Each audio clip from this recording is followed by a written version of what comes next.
It's so funny how that happens. Like my kids are, so Ola, my wife, is Polish, as you know, and the kids, she speaks Polish to the kids. And so, yeah, they mix between, and I obviously speak English to them. So they mix between those two things. Yeah. But now, like, they are going to school in Germany and they're learning German. And you find moments where they start talking to each other in German. I've heard about that before. Yeah, because it just has to. I mean, just happens because we have the same problem with our little one. Not the problem. It's just that mom's German, everybody's or Austrian, and they all speak German 8 hours a day. And you can't compete with 2-3 hours a day in Polish. So we eventually then just decided just to do it in English, and the little one was less stressed out because she was saying, I can't understand this and that. Because it's Polish, English, and right. Because English, she can hear it between us two at the house. Is that what you guys speak? Yeah, we speak English. But it's a good thing that they learn Polish, because I think every language, it's like a different mindset, a different way of thinking. It's unbelievable. Yeah, definitely 100%. And also, one thing, there's something it's killing me now is that Anna she's in her second year of school, and they're putting her in a fucking English class with the other kids. And I'm putting my hand up, like, to my wife as well. I can't argue with her because she's Polish and she will punch me in the face. But it's like, am I There's a reason why I'm married with Austrian. Right, exactly. Yeah. I'm like, am I the only person that is like, that thinks this is a stupid idea? Shouldn't she be learning French or Spanish? I mean, I guess she will learn the others, but it just seems like a bit of a waste of, a waste. So we're always thinking, like, is it too much or not too much? It's a hard one. Yeah, but I mean, it's amazing how they deal with it, because, like, I think girls are better. They're more receptive to the mixture of languages, like, because Anna, from a young age, she was able to separate them very clearly. Like, she was speaking to me fluent English, she's mother tongue Polish, and then we threw her into kindergarten with no German, and they just pick it up, and she was able to kind of differentiate it. But then, my little guy, he kind of struggles to separate it a little bit. So I had a hard time with languages. Yeah. Boy. Yeah. So, dude, listen, tell me, so you are originally, I think we should, we are, I'm super stoked that we were able to film over here in person at this fly is gonna annoying fly. But it's great to be here on location at Kiska and in the Alps in Salzburg, and it's great to be here. So. It was really nice having you, and welcome. Thank you very much. It's a nice day, so hopefully you guys enjoyed it. Yeah, it's been great. I just hope the weather holds out, because I think tomorrow's going to be here. A bit iffy. Some say it rains more here than in England. So is that right? Yeah.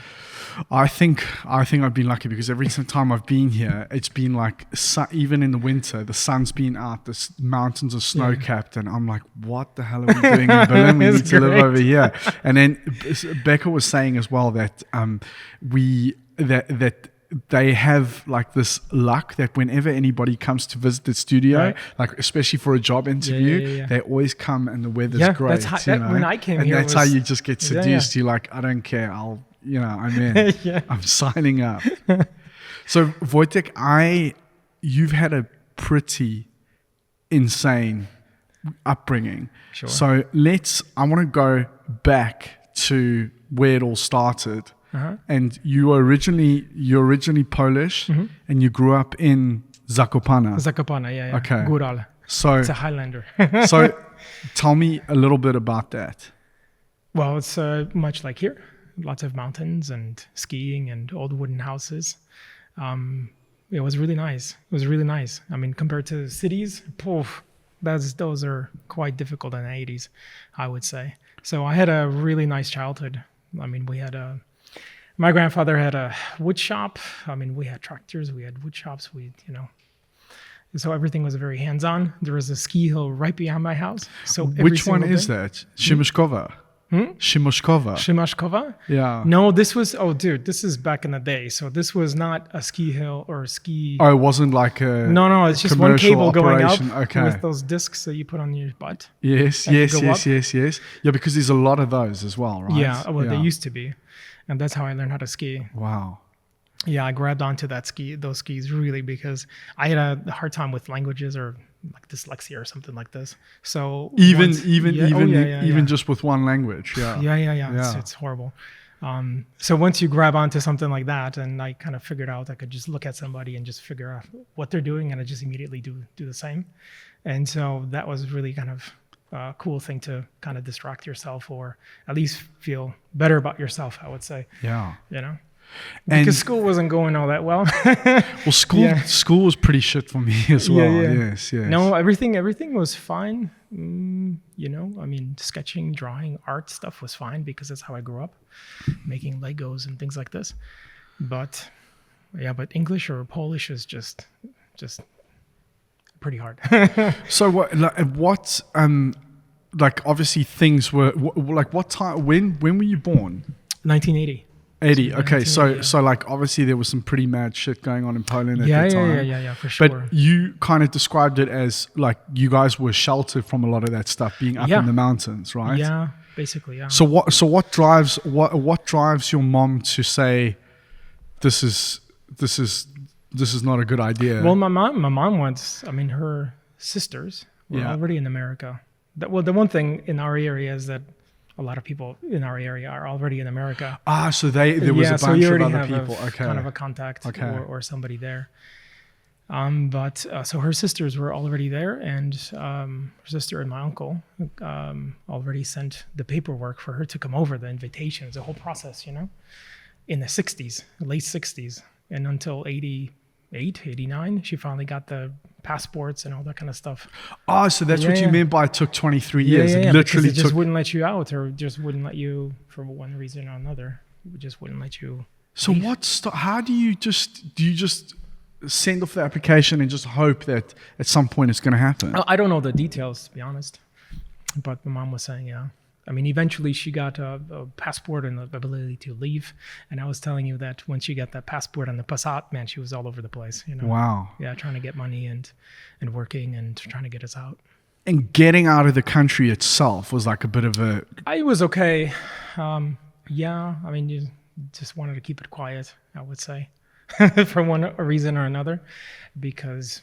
You know, I mean, I know a few people that had gone through a similar thing. I mean, even just going from Poland to Germany, which obviously a lot more people were doing that, and it was probably a little bit less complicated, but it was still a bit of a covert operation, like you say. Like you kind of don't even want to talk to. I mean, there was a guy kind of in our neighborhood at any time, because we had lots of friends from everywhere, and once somebody came from France or something, you would never see this guy until somebody with a nice car would come over, and you'd be like, oh, who's coming? And, you know, looking around, taking notes, you know? So. Oh, really? And then they go and... Yeah. Jesus, cable it in somewhere. We even have a term for it, cabling it in. Cabling it in. I don't think it was as bad as some other places. Okay. But it was still there for sure. And so where does Syria come in? My mom went to work there. Well, she was... She went there with a friend, my dad's friend, as I remember, and he was making some sort of sport halls, engineering kind of things. And so she went along with him and worked there for a little bit. Also kind of went to visit and look around, but Syria in the 80s, that was something else. That was the thing, right? Yeah. It wasn't the thing. It was just like something else, man. Wow. Yeah. Did you? She said it was the most beautiful country ever. Really? Yeah. And she was like, you know, she's devastated by what's happening there now. Fucking hell. It's just like, it's insane. I mean, so much history, so much stuff going on. I mean, the people that have come over, it's just, I mean, it's Europe's gain at the end of the day, but I mean, it's just so sad to see like these people that have had to, they literally have had their lives ripped out from underneath them, I can't imagine. I can't either. You know, I really, really can't. I mean, you kind of, even being in Berlin, you know, we've seen a lot of people coming on trains from the Ukraine and whatnot, and in their droves, and you kind of go, you can see it firsthand. You can see it's difficult, but you can't actually. I don't think until it actually has happened to you, and you are forced to just leave everything behind and go and start somewhere else. You can't comprehend it. You can't comprehend it at all. No, it was kind of also. I mean, what's it called? And my mom, I mean, they moved to America in their 40s. So no English, no nothing. Luckily, there was my aunts and there's a nice support system there. Yeah. But can you imagine that? Just going in your 40s, you leave all your work and all this kind of stuff. They've been working for 20. My dad used to be a draftsman kind of engineer. And he used to make, again, with his friend, lots of ski lifts, foundations for big industrial, I don't know, plants and things like this, and roofs for sports halls. And and he went straight back to woodworking, which was his father's kind of occupation. Wow. So, yeah. So did you, like, when they were like constantly making stuff, you were obviously always surrounded by that. Were you like carving things out of wood and stuff like that yourself? Yeah? Yeah. Like what? Yeah. I mean, the VCR came around, so for sure, in the 80s. So that was sure, like American a big deal, Ninja, right? Yeah, dude, yeah. It was funny. So these tapes would circle around. I could still remember the tapes with the BSF or DDK or something like this. And they would just circle around from one house to the next. So we saw all the Rambo movies and all the American Ninja movies and I don't know, Dirty Dozen and all these kind of movies, All in English. No, they were translated it for sure. Yeah. Oh, dude, that's really annoying, right? I still don't get used to it. But like my father-in-law, for example, he watches films with this dual fucking like English and Polish at the same time, and I can't do it. Like I'm like, what? I can't focus on any of this stuff. Yeah, I know. Can you do that or like? Well, you just tune it out, right? The English part. I can't. I can't. But it's funny because the translation. So I've heard that in Sweden, for example, they don't. You do a voiceover, and people are forced to learn English faster. Well, dude, the TV in Sweden's great. I mean, when I lived there for a year, and they've all just English programs everywhere. And everybody, I mean, every time we have a Swedish intern or somebody from Sweden, amazing English. Wow. Oh yeah, and you can better go. Than me. You can literally go anywhere, and you can try and speak Swedish, but they will sponsor you in English. Yeah. And it doesn't matter if you're in a village or in the city or whatever. For sure. Like everyone's. Yeah. It's pretty mad. So I mean, I would just make anything. I mean, you had to basically make all the toys by yourself, anyways. So, but Legos came around. There was a special store because in these kind of countries, what they do is that they know that people have dollars, right?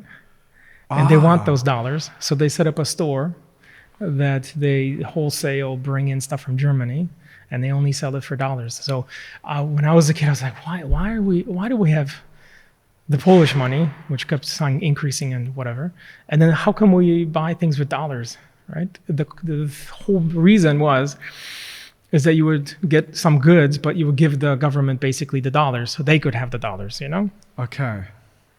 So normal shops were taking dollars as well? No, these special PEVEX, they were called. Okay. And they would take the dollars because they knew that people had them, but nobody, officially said that they do have them, Right. So we had all of our Legos and jeans and whatever bubblegum from there, Yes. So then Legos came around, and then that was my next thing after skiing was Legos and building things and whatever, So were you guys actually, like, I've only really been around the main strip in Zakopane because we go there. There's a beautiful hotel that they built about 5-6 years ago, and then we go skiing and like we go around. But like I guess that there's a lot that we haven't seen really. Yeah. And were you guys like close to the main strip there? Or we were underneath. So if you look at the big mountain with the cross on it, we were basically right underneath it. Wow. And back in the day, the fields were empty. Now it's just like mushrooms every house. Everything is more compact. And also the whole city became more touristy, more like business driven, Okay. It's just one bar after another and they all use the Highlander Goodall for everything. There's a Goodall burger, there's a this, there's that. And my aunt actually is on the kind of a group that's trying to kind of fight back against it, because people, as much as they come there to ski and stuff like this, they don't want to see this kind of stuff too, They don't want to see a circus. They want to see an old little hut. Right. Like, much like here, Yes. you would never see in these Austrian mountains, I don't know, a whole circus kind of a thing. If it's a specially kind of historical little town, right? Yes, yeah. They even kind of conceal all the grocery stores, and they kind of put the roof that are made out of grass to kind of conceal it. There's no big logos, nothing. Right. And that place turned into just somebody at some point grabbed the Photoshop and a printer, and man, it's just one sign after another, and it's just do really people come there to see that? It's true. It's true, dude. I have to say, like, for me, I haven't seen the whole coastline, but like places like Sopot, for example, it's a shame going there, because you just think like it's beautiful. Like, why does it have to be this cliche, like disco polo everywhere and like lights and crap and cheap signs and but I don't know, I haven't seen the whole coastline obviously, but I think there's a lot of that, and I think it'll pass. People will eventually realize it. Definitely. I mean, I noticed like in the UK there's been a huge improvement as well, because they're like a lot of the seaside towns, they kind of like thought, okay, it needs to look a certain way. We need to put crap arcades everywhere and make it look rubbish, because and they've kind of grown out of that, thankfully. So I have hope for the Polish. But one cool thing about Zakopane is that there's still the Highlanders, the old traditions. Oh yeah. The kids singing. The kids don't watch Netflix. Yes. They have things to do, Yes. So you can see weddings done in kind of the traditional way. But listen, on that like subject, so you said like the first, I don't know, how old were you when you went to the States? Nine. Yeah. So like the first half of your life almost. Yeah. Before turning 18, literally, you would just. It was all about outdoors and nature for sure, and all that sort of stuff. And you talked about what a positive impact that was. Yeah, for sure. Can you just explain that a little bit? Well, I mean, it's like we have a little, daughter and stuff, and we try to keep her away from TV and things like this. And the school that she goes to, they make all the toys in class. What? Yeah. They make all the toys. You take some old clothing. You have to see the process of it being made, and then if there's a face, there's only an indication of an eye, to like the eyes or a mouth or something like this. But it's all empty, because if you give somebody fully rendered everything, what do? They don't have. There's no imagination in it. There's no connection. It's just then like put away and that's it. While if they see the whole process of it being made, possibly they also make it. It's a whole different thing. You kind of cherish it. It's your own individual thing. So for example, like my hero Ralph McCurry, if you look at those renderings that he did, they're very simple. There's only like my favorite images of R2D2 and C3PO on some sort of a desert, right? But they're kind of a bit more restrained in like exactly. Not every right? single inch doesn't have a creature on it. It's all about the big perspective, and it's about you getting involved in that image and imagining the rest of the story. Because if you give everybody everything, what is there what's left? There's nothing really left for you to do. You just go like, okay, wow, nice, and then you move on. Yes. Wow. So the same thing there. So that was kind of almost like I was telling you, like the lack of all this stuff. Yes. Made you, if I saw a cool Lego something or a spaceship in a kind of a magazine, I mean, you cherish that. You really dive in there and imagine what the rest of the world is, Dude, I've got a friend who is a alias modeler as well. And he, similar kind of, story. I mean, his parents are Polish. I don't know exactly where they're from, but they went to Germany when it was like 10. And he said like it was all just forest and nature up until that point. And then when they got to Germany, it was all like, Nintendo and TV games and whatnot and great, programs to watch. And what the result, I mean, he's a pretty strange character. Like I've never met anybody like this. Like, and what I mean by that is like, he's the kind of guy that can go and hike in nature for like, you know, a week on his own, or he can go and sit in like immersed in a fully like VR spaceship game for like 4 days. Yeah, exactly. So that's maybe I was kind of mentioning this before, but that's the cool kind of two sides that I have, you know. One that goes back hundreds of years with my grandparents and the whole town and these wooden houses and living in nature and living in a, you know, forest, skiing, smelling the snow and everything else. And then the other side is like future spaceships and you know, and race cars and things like this. That's, I mean, it is literally the best of both worlds. And I also, you know, for there's a kind of also, like I was mentioning in the last paragraph, there's also kind of an idea of storytelling, you know, like my grandparents or my aunt. You just go to her house. First of all, there's people coming and going with no phone calls. They just come in and they just start telling the latest and greatest stories, you know.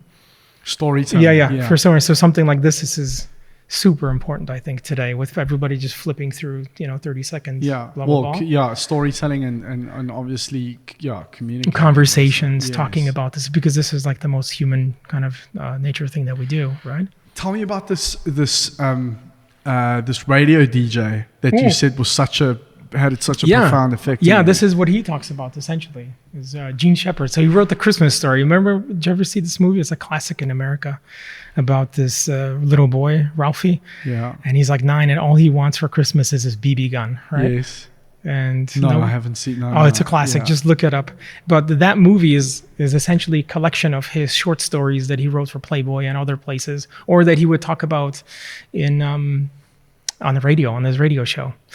And it was essentially back in the day during the Depression and all the stuff that people got up to, all the trouble and everything else, you know, like he had some friends from Tennessee, and for 4th of July, you know, they celebrated with real dynamite in the street and things like this, you know, just a shit show that used to happen. But these stories are really cool because nothing really changes, you know. Yes. We might have the newest phone, something, but our own kind of drives and whatever who we are is kind of, you know, still with us, you know. It's not going to go away. Yes. And so would he talk about some of these things on air? Like, what was No.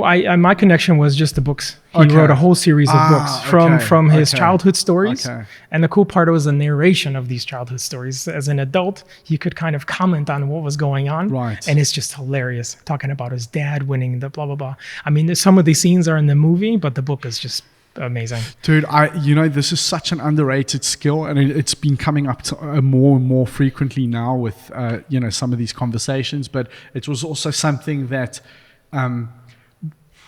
definitely at school was never talked about to us. I mean, you're exposed to it, but you don't really know. You just know that this guy's more interesting to listen to, you know, or that uncle's got like funny stories, but nobody actually talks to you about the importance of. I think some people definitely have a gift to it. There's definitely a way of improving it.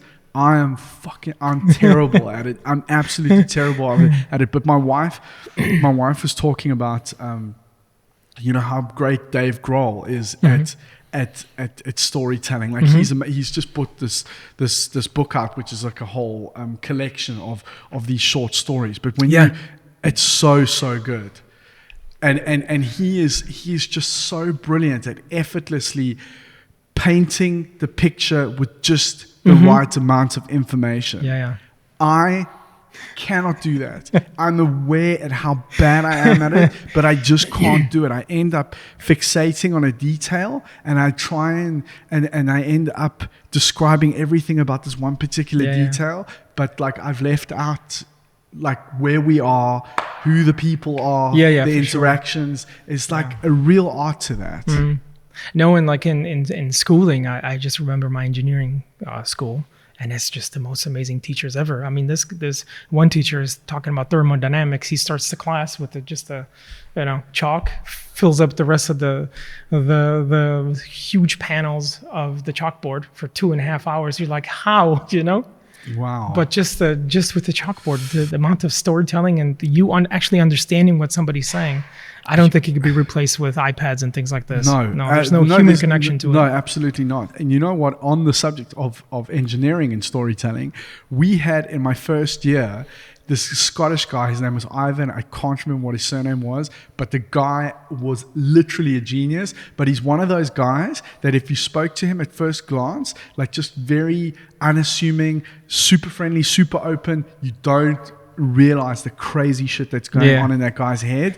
But he is, and so he was the guy that was like, okay, we're gonna make a boat, like all theoretically, and what do you want the mast to be made out of, you know? And he and then some clever dick in the audience would be like glass, and he's like, okay, cool, glass, and he would like give you the properties of glass, and we all know it's going to fail, but he will explain to you in this moment how it's going to fail, why it's going to fail, and just I know, it's with amazing. like one sentence, and like an idiot like me could grasp it, and it was like, it was such a great. It was also a great lesson in storytelling. I didn't know how to deconstruct it at the time. But he was only there for like 2 terms. I still remember his classes today. Exactly. And the other guy that I mentioned, Richard Feynman, that's the same thing. I mean, he wrote books of his own adventures. Yes. I mean, he's got a series of like of lectures that somebody else wrote, because he would just show up and start talking about different things. But he also has a series of books of his own adventures and things. And they're easy accessible to normal people and stuff, but they're also very helpful, you know, living in the, you know, have you seen Napoleon Dynamite, that high school? Yes. Basically this is like, I when I was watching this thing's like, why do people like this? This is our, you know, like a documentary of our high school. Like yes. I'm not watching Pedro anyway. And he was really cool and influential too for myself, you know, just because it's all about the adventure. It's all about going somewhere, meeting new people, just get going, you know.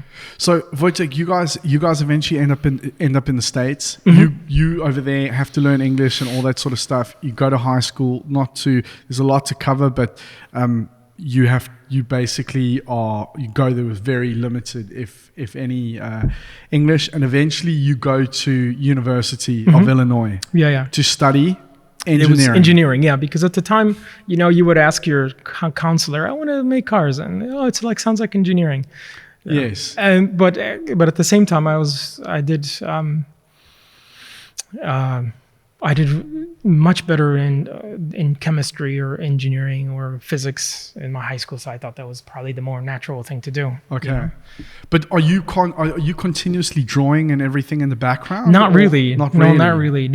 And no, did that suffer? Like, because for me, it was kind of a bit like that. I mean, not that I was taking physics classes, but I just kind of accepted that, and I think everybody around me realized, like, you know, school's not really for Sam. But at the same time, my genius parents decided that it would be really good for me to have a useful subject like accounting. And as a result, all throughout high school, I didn't do any art at all. And in hindsight, it really suffered. Like, I only started drawing again at like 19. Yeah, exactly. Exactly. Was it the same for you? The same thing. Like, you know, I liked physics and math because you can draw the graphs. Once I could see the picture of the graph, what is the relationship to XYZ, whatever, 3D, blah, blah, blah, or vectors and things like this. It's easy. Then you're just plotting it out like as if you're making a house. So I could picture that, you know? Wow. But sketching, because, you know, like I said, you know, at the time there was no internet. I mean, internet just got going. But it was rubbish. But there was basically, what was there? Expensive magazines that I would go in the bookstore and, okay, $30 for what? Yes. You know, so, and it's at $30, that's like, okay, well, those are other people doing this, you know? So I'm not going to be this guy. And then on the internet, what was it? Car Design News was really cool. And you see the portfolio, but once you see Sasha or something, like, okay, good luck, you know, things like this. But it didn't really matter anyways, because once I was going to engineering school, as I was progressing further and further, you really start, it gets more and more difficult as anything, right? Progressively. And you start really thinking about what's really important to you, you know? What do you actually really want to do? So you start asking yourself those questions. Yeah, for sure. Yeah. Once I got to that school and moved out of the house and took on loans, this is a huge topic, you know? So it took the courage to do that. And then you go one thing after another, and you see that, you know, what will I actually be doing as an engineer, right? And I saw what the other guys were doing. But that's a sorry to interrupt, but that is a really important question that a lot of young people don't ask. They just, in their heads, they're like, well, I'm kind of committed to this now, so I should either just carry on, and even if they decide in this moment like it's not what I want to do, a lot of young people, at least what I was exposed to at university, I mean, there were guys that were saying like they knew in the second year, I don't want to do this, and I'm like, and I'm like, so why are you doing it? I just want to get a degree. I'm like, for sure. And then you what? probably chose the most useless degree to get. Drawing cars, just to have a degree. So you ask yourself that question. Yeah, for sure, and you kind of realize, or I kind of realized that for sure I love this engineering stuff, but I almost like it as a hobby. It's a really cool, interesting things. I learned a lot about it. The first person in my life that I've ever heard say that. Like, I do engineering as a hobby. I know, but it's a way of thinking. It's about solving problems. Yeah. You know, whatever it is, you first try to figure out what's the big picture. Then you go narrower until you understand what the problem is, right? And then there's that flip where you're not understanding to understanding. And I always like that flip. You know, it's like an optical illusion. Yes. Can your brain figure this problem out? You know, but for me, it was almost like a hobby, you know, the idea of scientific thinking and things like this. But when you say hobby, like, are you sitting there going like, I want to freestyle some crazy equations, just to understand or is it just like trying to deconstruct things? And no, I don't calculate things every day for sure. Okay. But at least I can look at that book and I know relatively now 10 years, 15 years later, like what that is, you know. Wow. Before it was just, I don't know, some hieroglyphics and you don't know what it is and you feel it's dumb. all hieroglyphics to me. But then you go like, okay, well that's this. At least I know where to look for it and how to deconstruct it to get my memory back about it, you know. But I saw other people were way better, more fluent in this activity. I had to really work hard at it. And then when I told you I took a drawing class, or it was a industrial design, like Viscom class, and I saw what they're doing. And I saw the teacher just pull out some Prismacolors and make a cube. I'm like, dude, that's it. That's this I could do anything with this, you know? Yes. Literally anything I can draw with this, you know? And that's it. So in this moment, you're like, okay, that's what I need to be doing. And then, yeah, for sure. And then for the rest of the semester, we would have class. You know, we would have the assignments for the week, and I would just be sitting there, and some teachers talking about missiles and closed systems and open systems and things like this, and things rotating, and I was just sitting there and trying to design that toy that I have to finish later. You know? Wow. And then And at that moment, you decide, okay, oh yeah, for sure. That moment was done.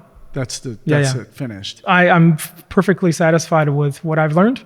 I could learn by myself the rest of the stuff, and this is going to be it. How old are you at this moment? It was 25. 25. Okay, so at 25, you're in your third year. Hopefully going to be wrapping up soon, and you decide to change lanes. So what happens at that point then when you have this realization? Well, I finished off the semester. Yes. And then I spoke with my teacher. Yes. That was there. He was super helpful. He showed me. And then that was the funny thing, because as a kid, you know, before internet, you would go to the bookstore, and I was obsessed going to Barnes & Noble or Borders bookstores and just looking through all the magazines and all the books and stuff, and you would see Star Wars and Ralph McQuarrie work and Joe Johnson's sketches, and I would just be obsessed with these things, just looking at them, you know. And that was the thing, to learn how to sketch like that, you know. Okay. And it was funny, and of course Sid Mean and all these other guys. And this guy told me that, you know, they all went to this art center school. I'm like, well, that's where I'm going. And that's it. So that's it. So you pack up. So then I pack up and go back home and worked for 2 more years, just doing construction and working with my uncles and my brothers, making cabinets, kitchens, and basic woodworking. Where's this? Back in Illinois? Chicago. Back in Chicago, okay. yeah. And then I tried to save up money, but by the time by the time you pay for the car to be fixed, this, that, pay your taxes, I had $900 left to move. Wow. So then are you effectively taking out like another series of loans to go to art Of course, center? yeah. So I use those the 2 years, as much as you can, because if you come home after, working on a construction or something, you're not, functional. So it took a while to get a portfolio together, drawing, sketching. But again, it was basically, how Scott Robertson sketches, it's all method, there's these planes, there's these ellipses, there's vanishing points, it's all mathematics. So I have of course that's how you draw, and I would just do the same thing. I just wish that I could deconstruct things the way that he, and I guess you as well, like to you it's all very, very logical, and I tried so hard. No, he goes to the next level for sure. Yeah, no, for sure. No, fair enough. But it eluded me. I spent so much time with that stuff, and I've still got his pirated DVDs at home. Yeah. And him and Harold Belker and Ryan Church, I think it was another guy, and there was somebody else. But just that whole thing of like taking an ellipse and rotating it. No ways. And I think like this was also a big learning curve for me as well, because it kind of, in some respects, it didn't make me give up, but I was like, I'm never going to be able to do this. And then you kind of like, well, maybe I should pivot and do something else, and then you get into a design studio and you realize that actually there's not a lot of people doing that. Yeah. No, and when we went with our teacher from Illinois, we went to his studio, in Bloomington. He worked at Electrolux, yes, and Eureka vacuums, and I stepped in the studio. And like engineering, okay, there's like lab equipment and things, but you have to really figure out what's going on. Yeah. There is just instant. I knew everything, what they're trying to do here with the color coding, the blah blah blah, and the sketches, the studies, they have a little wood shop in the back. I'm like, wood shop in the back, okay. So everything cool, makes sense. Yes. Everything made sense. So like this is a nice place to work. Yes. Yes. Versus like engineering, it's a little bit some laboratory something. It didn't look so kind of attractive. So the course, how long are you at Art Center for then? 5 years? Is it 4 years? Well, I took a Art Center at night first. That's also, I applied for it, and because I went to it's a funny story, because my uncle's like, why don't you go and see the school, for a while before you move? Why don't you go see Bob, I don't need to see the school. What for? I know. What for? I don't give a shit if it's like, I don't know, in the trash can, whatever. I'm going there, Yes. And there's a whole joke between us. And then he's like, no, fly out there and see it, So then I made an appointment to see a counselor, and she looked at the portfolio. And because before that, I thought, because you on the internet, you see finished sketches. Yes. It's just done, right? Rendered out. Right. So I thought, okay, from like my pencil, page, render everything out once, not 20, not the whole process of sketching, finding shapes, anything. You just have to like be a plotter, basically. Yes. So I had them with portfolios and things like this, and the teacher said that everything was fine, or the counselor. It's just before you start the day program, probably better to get into the mode of sketching, a lot of sketching, and get yourself started before it's like hits you in the face. Yes. So then I applied, got a scholarship for one class, and paid for the other one. That's where the money went to. And I just moved out. Luckily, I had a friend, my brother's friend, that he had an apartment in Hollywood, downtown Hollywood. Wow. Where I could stay. So I'm a little bit confused about that. Like it was a long time ago that I was there, but Hollywood is kind of like glamorized a lot, but it's not all that it's cracked up to be. It's right? a weird place. Okay. It's kind of a freak show. Okay. But at the same time, it's a weird for a young person to just. Yeah, of course. Oh, come on. It's fun. Yes. It's fun. What else is going on? Cool. Wow. When you drive in Illinois, you're like sleep driving. There's Yes. nothing going on. Yes. While there, it's like everything's out. And it's really funny because you have one street could be separating one kind of houses from the other, or you see a Lamborghini next to, whatever. So it's a kind of but at the same time, it's interesting. It's a kind of a collision of different people, different places, Wojtek, I like speaking to Alan, for example, he was saying that like you are the guy that gets everybody else out of the shit over here. And I look at your sketches and I'm like, dude, this guy is on another level. Was that something, I mean, I guess it took a lot of work, but did you, were you ever intimidated at all when you were at an art center, or like what was that experience like? I mean, I know by and large it was very, very positive for you. And no, you it just was kind positive. Of felt it like was an amazing. This is your spot. For me. No, it was the friends that I met in line to get my ID card. They're still my friends today. Wow.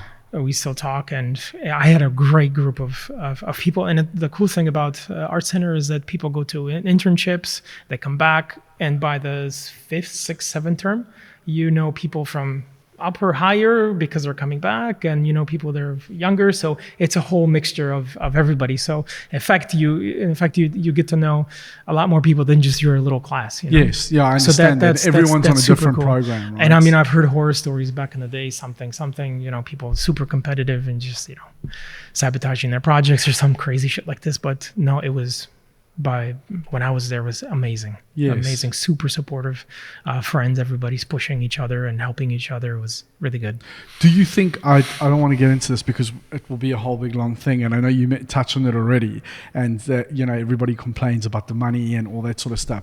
So I'm going to ask you this without repeating the back and forth that I've had to so many other people. Do you think it's possible to create a course like that doesn't require you to get 300 or 500 grand in the hole? Well, that's how much it is now.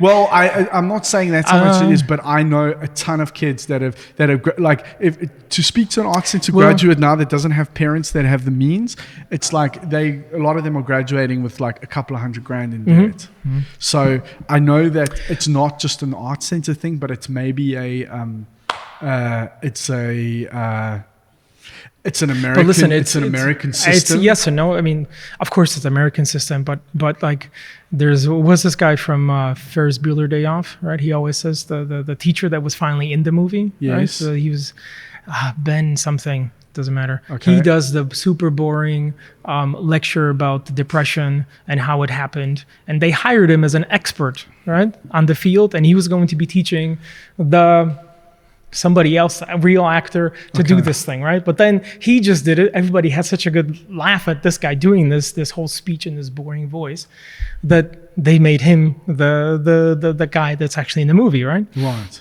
And he always says that you have to be at the table. You have to go where those people are at, So if you want to make a movie, you don't make it in, I don't know, Iowa or something like this. Yeah. You have to go there. I know it costs money and stuff, but you got to do it, Yeah. You have to go where it's at. So if there's other places, then for sure, then you guys get together and do something amazing. But it's true. And another thing is the real cost is just living there it's not the school itself. For sure, it's expensive, but it's living. Los Angeles has got really expensive. It never used to be, right? So. It's just super expensive. I think most of my loans are just expensive. And then you do the calculation. I could do a part-time job, but okay, so what? I'm going to lose 3 hours or 4 hours to gain $100 or something like this. Meanwhile, I'm dumping it out because I'm not practicing what I need to really finish for school or practicing my skill, because it really takes all of your time to do that. So I did the calculation, like that's it. My car when I arrived there was black, it was beautiful, it was shiny. By the time I was left, it was brown on the top because there was nothing between me and finishing that school, right? Yeah. So as long as it ran, I'm finishing it, So it's really for me, it was just the cost of living there, to be honest. The rest I kept it to the most minimum amount, streamlined everything. I actually had money left over for the next semesters because But you really have to go where it's being made, Yeah, I know. There's for me, it's kind of I get it. Like, and don't get me wrong. If any, that for me, the people that I've spoken to and the people that I've worked with as well, that for me is a standout school, hands down. Because I think that there's multiple things happening. One thing is, yes, it's the place, it's the peers that you're around. Yeah. But it's not just enough for that. Like if you go to, there's a lot of places where, that's what they rely on. You're going to be amongst all these great people and you guys are going to push each other. I'm like, but what is this institution giving me? So one of the great things that I think that Art Center does great is the VisCom classes. Like that's something that we didn't get to anywhere near that level, and I think that's an important thing. I think there's also quite a strong emphasis on storytelling, presentation, stuff like that. So there's a real holistic and it's thing. Like you said it yourself. I mean, you go there for the teachers, instructors. There's amazing lectures. The actors most of them are I know, but you get everybody. I met all these actors from movies, and Thanos himself is sitting next to you.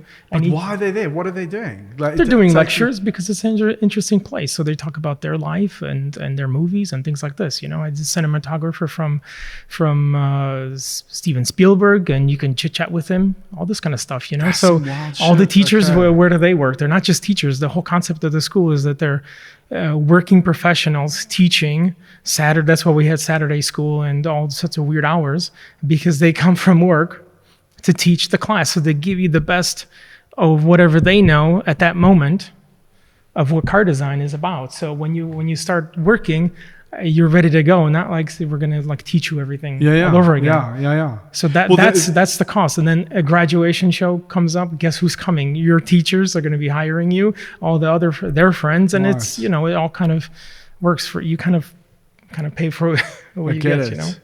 It still seems like an outrageously high price, and I just wonder if. And it's again, it's not attacking the school at all. It's I question the system. Like, is this really the best way that we can do this? Yeah, for sure. I mean, there's definitely a better way of doing it. Like, and there are obviously examples in Europe, like Pforzheim's one of them. But again, there's a lot of things that Pforzheim does great, to my understanding.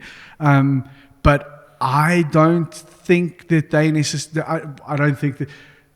The quality of graduate, of course, is really good, but I don't think that they get anywhere near the. I don't know what it is that. Well, Art Center the whole does so concept. well, I mean, it's right? called Art Center for a reason, right? Because in Los Angeles, as far as I'm probably butchering the story, but there was a core of our artists and artsy people, right? And they're painting, but then nobody has money for paints. Nobody has money for anything. They're struggling and all this. And the founder's like, that's enough with this stuff. Either become professional or not, So it's the whole thing about sketching, learning how to sketch, then learn how to learn how to sell your work, learn how to work with clients, this kind of stuff. That's why the school is a bridge between the art stuff and the kind of the business stuff. So it's a real holistic thing. So back in the day, I mean, there wasn't that many other schools that did this, Wow. So that's why it's kind of special. I don't know, maybe now it's changed or something like this, but that's why I wanted to go there. So we're going to skip a couple of steps here, but how do you end up in Austria in the Alps working for Kiska? One was my wife. Yes. I met her at University of Illinois. She was doing an exchange program there. Okay. And so we met there, and we're just friends. And then Wojtek, you're an operator. Yeah. She was super supportive of me changing the degree and all this kind of stuff. And so we met there, and then she went back to Austria afterwards. And then in 2009, 10, something like this, she went to this ranch, this kind of world organization where you essentially work on a ranch and they provide you, I don't know, living and things like this. So she trained horses. She loves horse riding and Western style and all this kind of stuff. So she was over there and close to San Francisco. And then we met up again, and it was like 5 years never happened, and we're back to chit-chatting and having a good time. So she was Austrian. The other one was back in the day when I was before school started, right? I saw the crossbow was right around that time, 2007, 8. I already saw it in one of these magazines. Like, oh shit, they already made this thing, you know? Yes. This Transformer Lego Technic thing. Like, damn it, you know? Okay, so that was was a concept. Yeah, there was already like, oh, okay. And then there's a place like Kiska. And then a while I was in Polaris. Doing an internship there. So what do they do? Do they do like ATVs? ATVs, yeah. ATVs. Do they, snowmobiles as well? Or? Snowmobiles, side by sides, Indian motorcycles. Now they bought Indian motorcycles, so it's kind of half and half. Or I'm not sure how it is anymore. Okay. It was a great fun place, super, and the chief there, he knew Kiska because I think they worked together before, and he gave me because we were driving with my wife, and like, how can we go to Europe, or maybe, you know, it just popped into my head driving around, you know, late at night, like maybe we should go to see if I could work at KTM because it's in Austria. I just asked the guy, boom, there it is, you know. There's But so you didn't know about Kiska, you knew about... I knew about KTM. I'm not sure if I knew. I can't remember actually, but by that time I already knew. KTM, yeah, for sure, because I was already in school and you're already kind of into the subject way more. And he gave me Sebastian's email, and then on one of my trips here, we had a chit chat, and that's how it started. And that was it. Wow. Yeah. And then you end up here, and you end up working on the second version of the crossbow. No, the internship. That was the cool thing. The first day, first week, I worked on the rear vent. My friend Bjorn was making the old next version of the crossbow with that's called DGT with the glass. Yes. And it's more car-like. And he was working on that. He needed some support sketches, so that was the first thing I was doing was the air vent and the buttons. All the you know turn buttons inside the car, and it was fun because you immediately go to work, you know. Wow. And immediately it's all drafting angles, this thing, that thing. How are we going to construct this? So all the engineering, you know, Lego mindset comes in and try to piece it together so that with one mold you can make the whole part, you know. Wow, super cool. So rad, dude. The thing is, it's like such a hive of activity over here. Like everything is just. I mean, it's just like almost overstimulation in a way. Yeah. It's just, but I mean, my favorite part about that is that because there's so many brands and so many different ideas. You could be working on a race car one day, then do high-tech autonomous car or something the next day, and you have to like kind of flip your head, you know. Yeah. But at the same time, it's kind of a cool thing to be an actor in this world. Yes.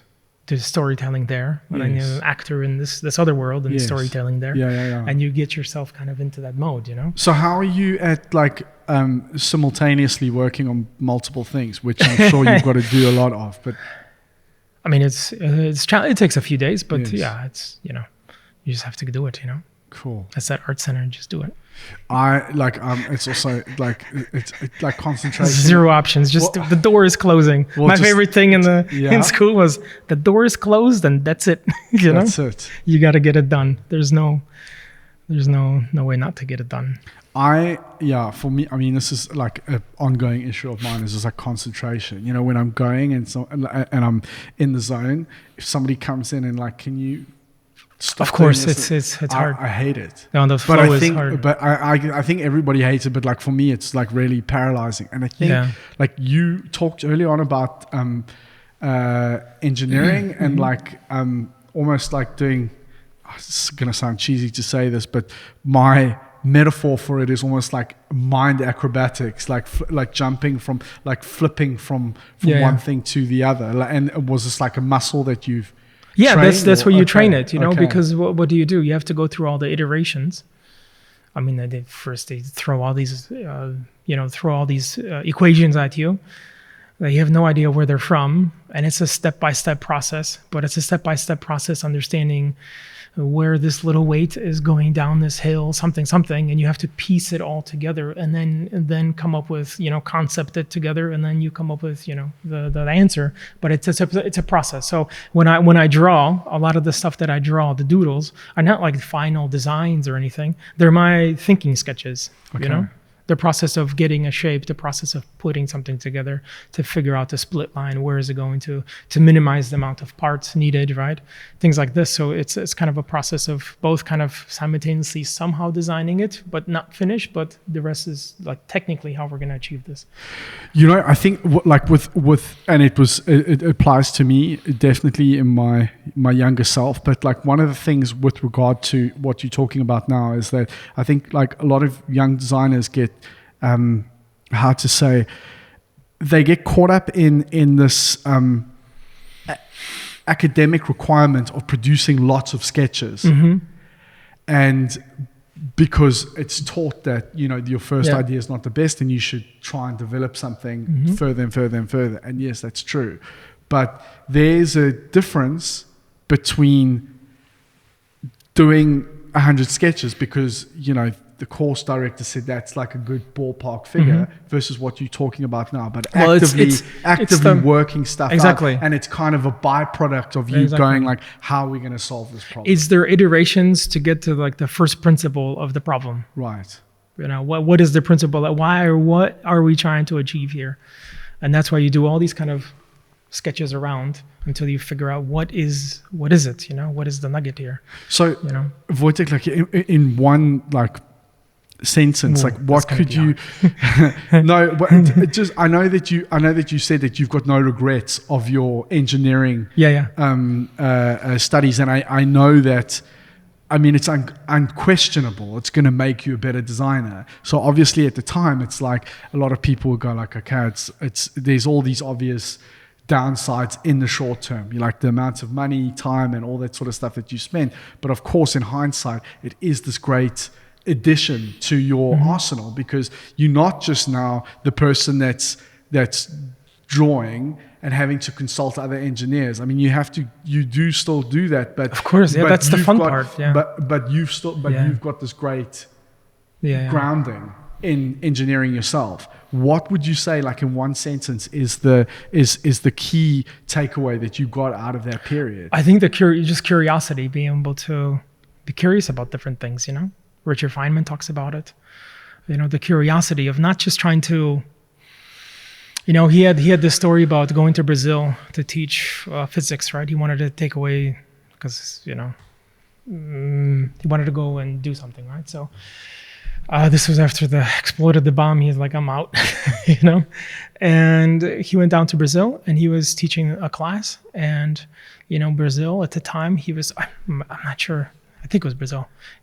At the time, there was kind of a movement because it's a space race and the rockets are going up and satellites. And so we need physics in school, right? So they just invested in books and this and that. And we're going to make laboratories, everything else. And he's teaching these kids and they're just learning by reading the book, what was in the book. All right. And when he would ask a question, they would word by word explain like or parrot whatever it is. And he's like, that's not physics, look out that window and they're on some sort of a seaside or something and tell me about that reflection from the sea, how does that work? What did you learn here that applies over there? Things like this. And so he also has a cool note or letter from somebody that also because people kind of wrote him letters and things like this about, the craziest quantum physics ever, right? All these questions. And he kind of clearly saw that these guys don't even understand the basics, right? So he would write back or talk about, you really have to understand the basics and the fascination of a water, just flowing out of a sink or something like this. Because once you understand that, then you can extrapolate it further. So he also talks about his toolbox that as a kid, he basically did trigonometry and calculus by himself, learned all this stuff and kind of did it, extrapolated what it would be. But he kind of collected all of these toolbox skills in his little toolbox, and all these experiences. For example, I don't know, there was one example where he spinning a plate on his finger and try to figure out what the wobble is, and this is way before, you know, some computer simulations and stuff. And he used that mathematics later to solve actual problems in quantum physics and things like this. So it's about the curiosity of knowing what you're looking at. Why is the inspiration that you're using important to you? What made that inspiration kind of exist, you know? These kind of things. You know what? I just, if every teacher could articulate it like that and have that kind of passion, then for whatever it is that they're teaching, you know, it's not just engineering or maths, whatever. It's whatever it is, and you can really break it down like you've just distilled it into this like applicable thing to an everyday situation. It would be, the education would be so much better. It's like the gentleman that wrote the laws of thermodynamics, right? Yeah. Everybody knows that a cup, you know, gets colder, right? And so it's a stupid question. Why is it? To even question that, you know, everybody goes, it's like, but he's sitting there, and yeah, but why is it happening, you know? Yes. It's an obvious thing, but he actually thought about it, you know? Yeah. So this kind of stuff, like really think about, why do you want to use that inspiration? What's the aerodynamics on this car? You know, why are we designing it this way, that way? What is it trying to say to you? Yeah. Who's it for? You know, things like that. That's also what was fascinating. Like the first kind of scientist that was for me engaging to listen to as a person that's not really interested in it is Neil deGrasse Tyson. Of course, yeah. Because that guy is like, that was kind of the spirit of the engineering lecturer that I had at university. He was the same kind of guy, you know, just like this powerhouse upstairs, but the ability to storytell and articulate in a palatable amount of information that your everyday idiot like myself can understand and grasp, because that would make me want to go and dig deeper. I think that's the thing. If you know what I mean, and I think that's what's so difficult in those subjects that require such a high level of intelligence, is that sometimes those people that are deep into the subject are so deep into it that they are unable to do that. You know, you know what I mean? Yeah. To explain things in layman's terms. Yeah, and especially because we live in a technological world, you know, we have to, what are the iPads having, what kind of an effect do they have on us? What kind of effect do we have with all of our stuff? Right. So we live in this crazy world where it's just going faster and faster. But do you understand it in terms of, like, as a human, what you're doing to the planet and what you're doing to yourself, you know? So it's these people are kind of missing, I would say. Like Carl Sagan was one, Richard Feynman was one, to really teach people to because people vote, you know, they have to vote on nuclear power, they have to know all this kind of stuff, but they're kind of illiterate about what it actually is. Wow. And so that was his kind of mission, because he himself even noticed that, you know, everybody's a human, and there's scientists, there's chemists and things like this, and they all get together and they don't want to talk to the peons and stuff. But then when they need a particle accelerator, they go to Congress and they talk about particle accelerators, and the people in Congress have no idea what they're talking about. You know, and then they don't fund it. That's a real problem, and that's the importance of communication, exactly, and storytelling as well. And Carl Sagan talks about this is not the first occasion that this happened. You know, Alexandria, the library, people just came in and burned it down because those guys were not communicating with anybody else. They had special clubs, talk about, you know, special shapes and square root of 2 and things like this, and, you know, blah, blah, blah, that they wanted to keep secret. That's why it took so long for people to go from the hammer or a wall to the blah, blah, blah, because everybody kept it kind of secret because it was their advantage over somebody else. But once the city got burned down, people had to start all over again. So if you look at like the evolution of products and things like this, between the distance between a wheel and the hammer and the things, is just very slow, and then it picks up, you know? Wow. Because there's no communication, you know, people really hide it for their advantage. Dude, I could talk to you all day, but we have to wrap up. So I will ask you one piece of advice for designers, young people wanting to become a designer today. I think just stay curious. It's the same thing. There you go. That's it. That's it. It kills it. Curiosity. It. Curiosity killed the cat. But Okay. that's basically it. Yeah. Cool. If you want to make anything, you got to know where it's from, how it's made, who is it for, what do you do with this thing, you know? Perfect. Wojtek, thank you very much. Sure, no problem.